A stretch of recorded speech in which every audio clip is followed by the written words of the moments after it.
Superstar Shakib খানের Dhaka Capitals জয় পেয়েছে আবারও।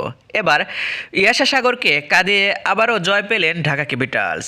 আগামীকাল খেলায় টসে জিতে ব্যাট করার সিদ্ধান্ত নেয় চট্টগ্রাম কিংস। শুরুতে ব্যাটিংয়ে বিপর্যয় পড়ে চট্টগ্রাম কিংস। কোনো বলারই শাকিব খানের ঢাকা ক্যাপিটালসের বলারদের সাথে পাত্তা পেয়ে পাচ্ছে না এবং শাকিব খানের ঢাকা ক্যাপিটালসকে একদম তারা 148 রানে 149 রানের টার্গেট দিয়েছে।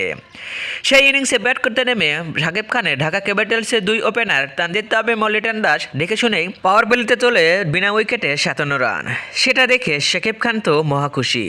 সুপারস্টার শাকিব খান তার সেই খেলা দেখতে একদম মুখিয়ে থাকে। সুপারস্টার শাকিব খান বিপিএল দল কিনে সবাইকে চমক দিয়ে ফেলেছিলেন, কিন্তু মাঠেতে তার ঢাকা ক্যাপিটালস কোনো সাড়া না দিচ্ছিল না। কিন্তু পরপর 3টা জয়ে একদম পয়েন্ট টেবিলের 4-এ এসে পৌঁছেছে শাকিব খানের ঢাকা ক্যাপিটালস এবং হোস্ট ইয়াশা সাগরকে কাঁদিয়ে এবার শাকিব খানের ঢাকা ক্যাপিটালস তাদেরকে হারিয়ে এবং পয়েন্ট টেবিলের 4-এ পৌঁছে গেল। সো ভিউয়ার্স, এবারে আপনার কি মতামত কমেন্ট বক্সে জেনে দিন। আর হ্যাঁ, খেলাধুলার সকল খবর পেতে চ্যানেলটি সাবস্ক্রাইব করুন।